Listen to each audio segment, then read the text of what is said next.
try this. We'll move to this. This just limits me because I can't do my wandering. So I'll have to try to do this if I'm moving around there. Okay. I never realized as a communicator how much I really enjoyed having a little bit more stage to work with. We'll do our best to stick here. Audrey, it's great to have you as a musician up front. I've always been impressed by artists and musicians that have such a quiet voice, and when they get up on stage, just that inner voice that comes out, and the songs and the lyrics, just so amazing. And what a cool, badass guitar. I was commenting on that when I walked in. I'm like, I love that. I want to learn to play guitar just so I can strap that on and look like I know what I'm doing and carry that around. It's awesome. For those of you who have been following along, our cardboard race boat is under construction and doing well. I can attest from the last few days that we have spent in Mike Westra's incredible studio that, man, we have our best minds at work. And to apply this much energy and engineering skill to cardboard is amazing to watch. Our first night, we had kind of our plans, and we had Mike Westra and then Wayne and several of our people this morning are at Bliss Fest, so I hope they're having a wonderful time out there. But Wayne and Mike were talking about various things, and Wayne's like, well, I've got a specialty tool to be able to cut these large sheets, and so they had that all set up, and then Mike's got every type of tool you could need. We had to size the boat up, and so that meant applying a little bit of math, which I'm not good at, and so I was able to do the calculations to size up 1.25, but then that left me with a lot of decimal to fraction conversions that were in the 16ths of an inch, so I couldn't be expected to remember that. And of course, Mike Westra said, oh, here, and he has a sheet with all of the decimal to fraction conversions. So like, we have a dream team of engineers behind this cardboard vessel. It's going to be extraordinary. I hope you all watch us when we get out there. We're in this Psychedelic Summer series, which has been a lot of fun. And what I love is that we're taking these concepts that are very important within psychedelic therapy, psychedelic experiences, and this is coming not just from academic knowledge, but from personal use and experience on my part. We're taking these concepts, but we're talking about them because they apply to us whether you ever participate in a psychedelic experience or not. Last week, we talked about set and setting, and the definition that we gave, we have a poster in the back if you want to kind of see those working definitions, and then I sent that out in our weekly email in a PDF form. So if you don't get our weekly email, make sure you go to our website, and there's a little link from the drop-down menu to sign up for that. But the working definitions that we're working with, set is short for mindset, and it means your inner landscape, the inner weather. It's your beliefs, your mood, your mindset, and your expectations, everything that you're bringing into an experience. And your setting is the exterior stage on which those things take place. So we're going to be talking about today a couple more terms that we touched on a little bit last week, but we're going to talk about them in a little more detail today. And again, I think these are so applicable for us, regardless, like I said, whether or not you're coming at this from a psychedelic perspective or not. And I was especially thinking this week about how do these things matter for us as a spiritual community, even for those of us in this community who would be non-theistic or non-religious or wouldn't hold any of these spiritual things that some of you may hold in common. You may say, I'm not entirely sure there is a God. I'm a relatively pragmatic person. So when you're thinking of ritual and ceremony and ceremonial things that you do, we typically think about them in the context of a spiritual or religious setting, right?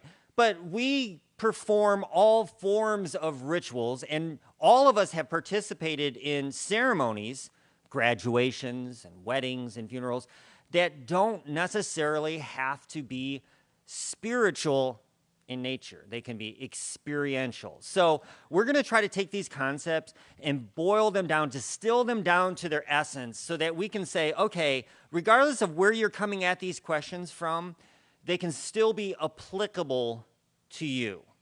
And the important reminder here is that the space shapes the story. When we're talking about set and setting, the space, the container that you're in, shapes the experience that you have.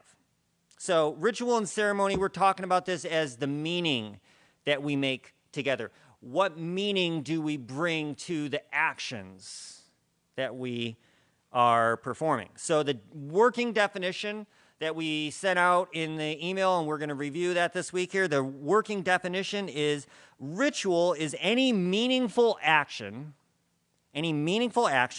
done with intention that often marks a shift in awareness or presence. Any meaningful action done with intention, mindful attention, that signals or marks some kind of a shift in awareness or practice. We talked in pre-talk this morning that rituals are different from routines or habits by virtue of the attention that we bring to the practice.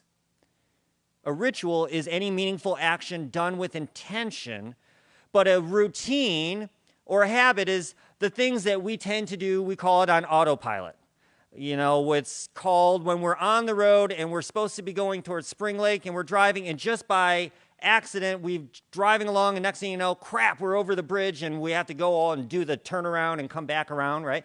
It's called a habit. It's a routine because your brain starts to work on autopilot.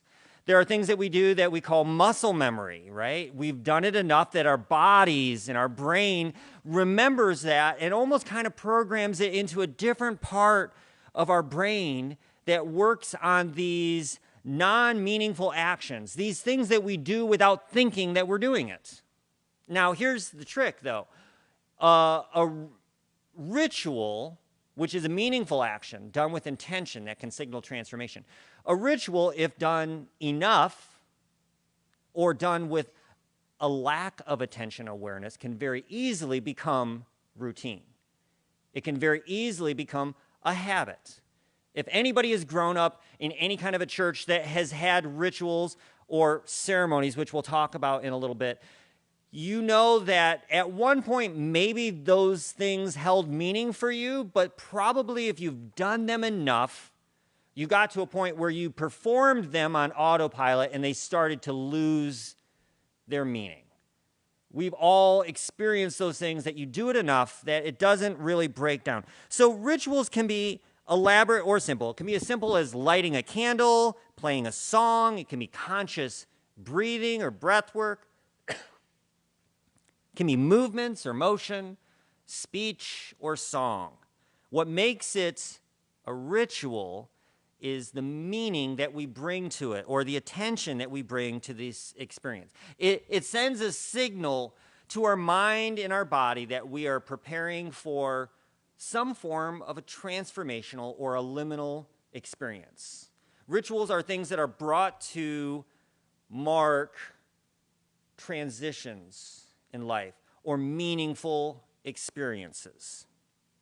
The quote that's in your bulletin is from Starhawk, who writes about a lot of this from indigenous ceremonial perspectives. She's crafted a lot and written a lot about ritual and ceremony. She says this, she says, ritual affirms the common patterns, the values, the shared joys, risks, sorrows, and changes that bind a community together.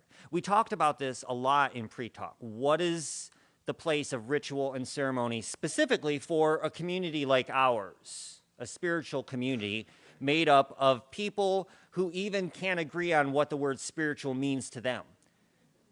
But we all know that we've experienced lots of other things outside in the world, And we're not necessarily saying they're good or bad, but we've come to this place and we've said, this feels like about the right amount of ritual and ceremony that I feel comfortable with.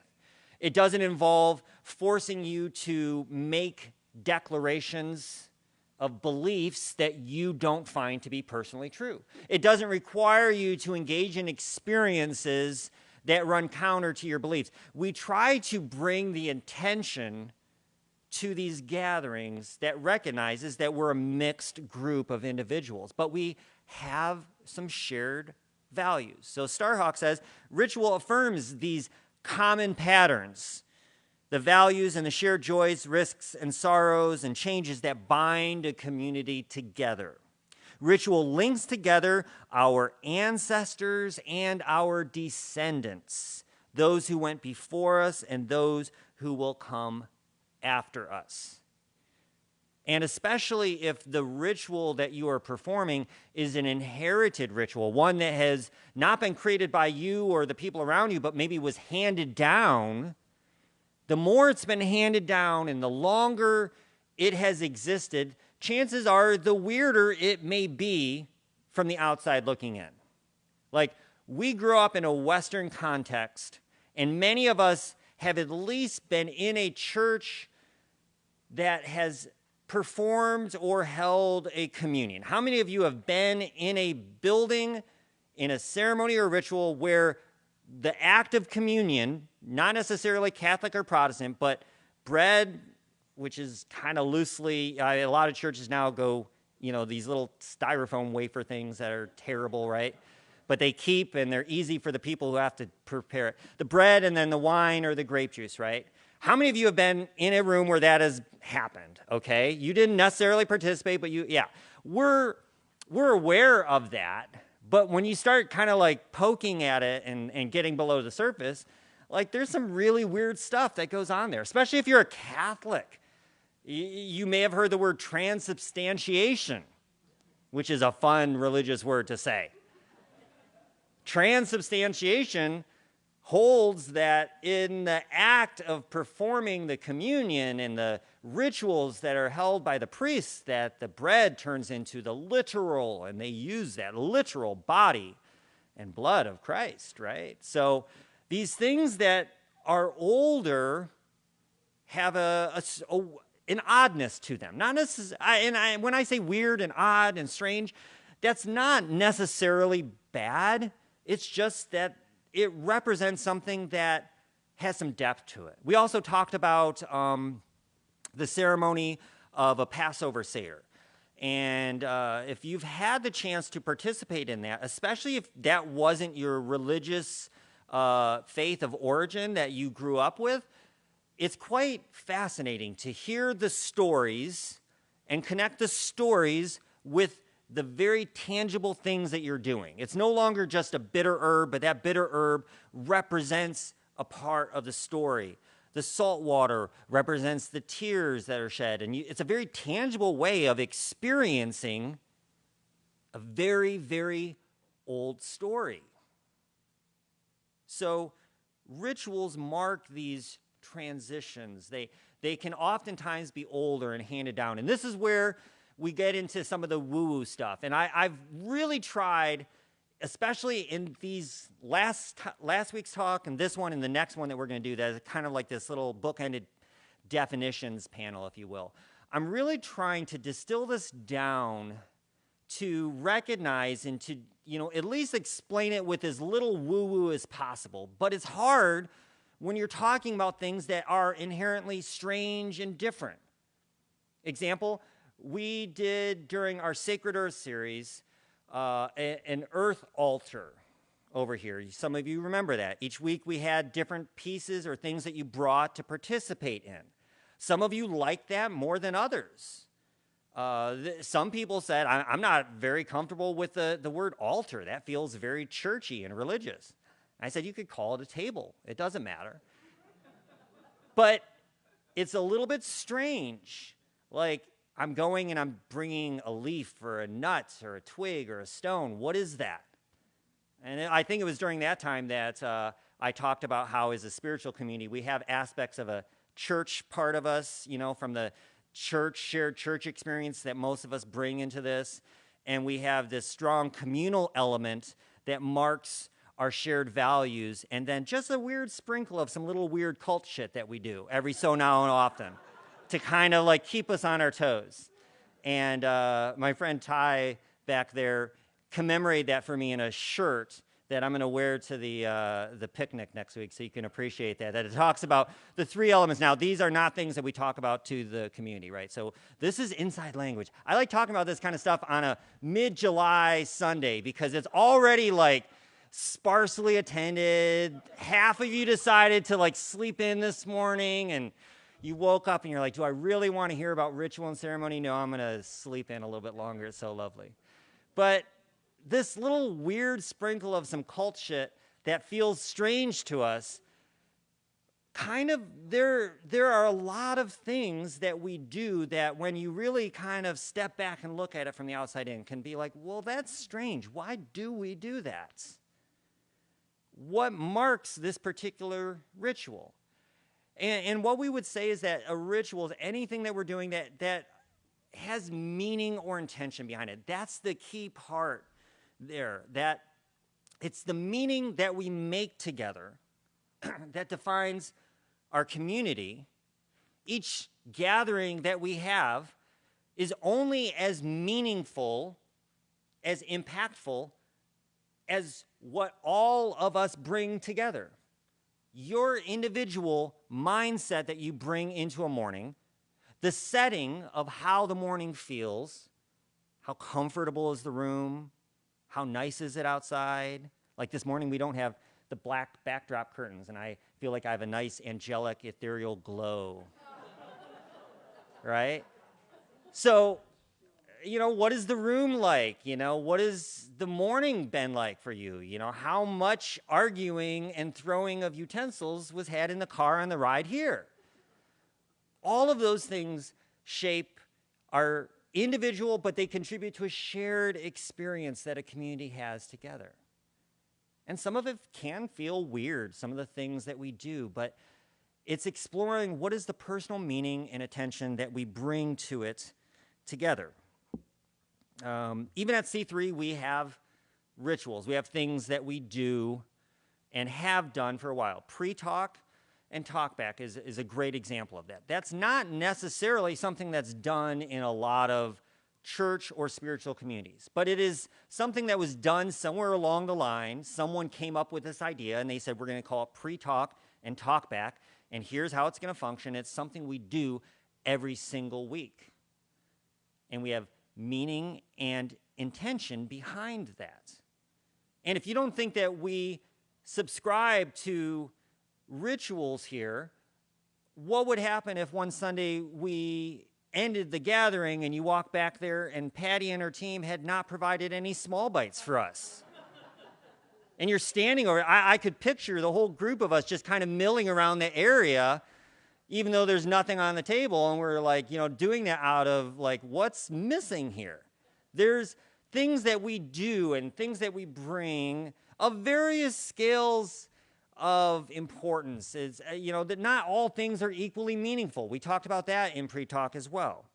That some things have small amounts of meaning and other things have a deeper connection. And a lot of that has to do with how deeply connected we are to the story behind that thing, right? Those of you in this room who were a part of creating the framework for the small bites and the pre-talk and the talkback, you have some very deep connections to those practices that maybe somebody else that knew coming in from the outside wouldn't. You're going to perceive it and experience it different. So let's go a little bit deeper now and talk about ceremony. Rituals, any meaningful action that's done with intention and often signals a transition or signals to ourselves that we're going to experience something. A ceremony is a consciously designed experience that weaves together ritual, or oftentimes many rituals, intention, and presence. And oftentimes ceremonies, they don't have to be marked by a communal element, but more often than not, a ceremony is more than one person. You can perform a ceremony, which is a set of rituals done with intention, but what makes the ceremony impactful oftentimes is the communal element, the shared experience together. So that's, again, where the set and the setting really come into this conversation. What inner weather are you bringing to this experience? And what is your outer landscape? Who are the people you're with or not with? What is the music that you're listening to? So I'm going to highlight a few things that shape ceremonies and shape rituals and shape the setting of an experience. These apply for all of us in our day-to-day lives, in our community, in our practices. It especially applies in psychedelic settings and in psychedelic experiences. And I would dare say that if you have consumed a psychedelic substance, LSD or mushrooms or ayahuasca, the degree of how impactful it was to you or how harmful it was to you had probably a great deal to do with whether or not you ritualized the experience and created a ceremony around it to signal to yourself that you were doing it with intention to bring about transformation. It also can make concerts more colorful and fun and interesting, but that's not the real transformation. The swirling patterns in your carpet taking on shapes and moving is fascinating to our mind to observe under those settings. But what signals whether that's going to be a transformational experience? A couple weeks ago, Michael talked about how many people who have experienced, the vast majority of people who have experienced psychedelic therapy or transformational experiences in this positive set and setting, like curated experiences with a trip sitter or a guide, follow-up and intention and therapy and all those things. The vast majority of people who experience that in that setting rank that experience as one of the most impactful experiences of their lifetime, right up there with the birth or death of a child or spouse or something of that nature. So how is it that a substance like a mushroom that grows out of the ground can trigger that kind of an experience for some people and can also, to a 17-year-old at a festival, create a scarring experience? Well, it has to do with how much attention and intention we bring to that experience. And that same thing is true for us as a spiritual community. What are we bringing to the experience? Because what we bring oftentimes will determine what we're getting out of it. The more intention, the more meaningful connections we make between the thing that we are doing and the things that we value that are important to us, can turn even something mundane and ordinary into a transformational experience. Drinking a cup of coffee in a mindful way can be ritualized to the point where it can connect an action that people do on a daily basis to something much, much deeper. A cacao ceremony, I just participated with Ruth a month or so ago, is another great example of that. Oftentimes, things that are handed down from generation to generation and have a deep cultural connection are fascinating to experience, especially as an outsider, because we're learning the stories that make those actions meaningful. So ceremony adds intentionality, it adds structure, and often communal components. Indigenous wisdom emphasizes the strong importance of the role of shamans and guides and communal leaders. So it was pointed out in pre-talk that rituals and ceremonies can be and are often connected to positions of power or authority. So there is the potential for abuse and misuse, which is why we have terms in psychology like ritualized abuse and ritual abuse, because some people have been deeply wounded by rituals and ceremonies that are concocted and run by people from a place of power. There's a rising, growing conversation in psychedelic communities. As I read a lot of the newsletters and reports and journals from this, there's a lot of attention being spent right now with the rise of local shamans and guides, people who help usher people into psychedelic experiences, which by and large have very positive effects. But occasionally there are reports of people who use it to prey upon people because you're in a very vulnerable state. And so psychedelic abuse and people who are under the effects of those substances, it is so, so important to know and trust the guide, the shaman, the person who is leading that experience. Several of you asked, you hear about these retreats in Costa Rica and Peru and other places. And I have very mixed feelings about that. On the one hand, it's frustrating to me that we have to travel to another country to feel like we can engage with these substances in a ceremonial container. And it also is frustrating because it's so cost prohibitive and you're placing so much trust in a person or a guide or somebody that you just meet. So there's a lot of real risks and concerns to that. But indigenous wisdom talks about the importance of shamans, of guides.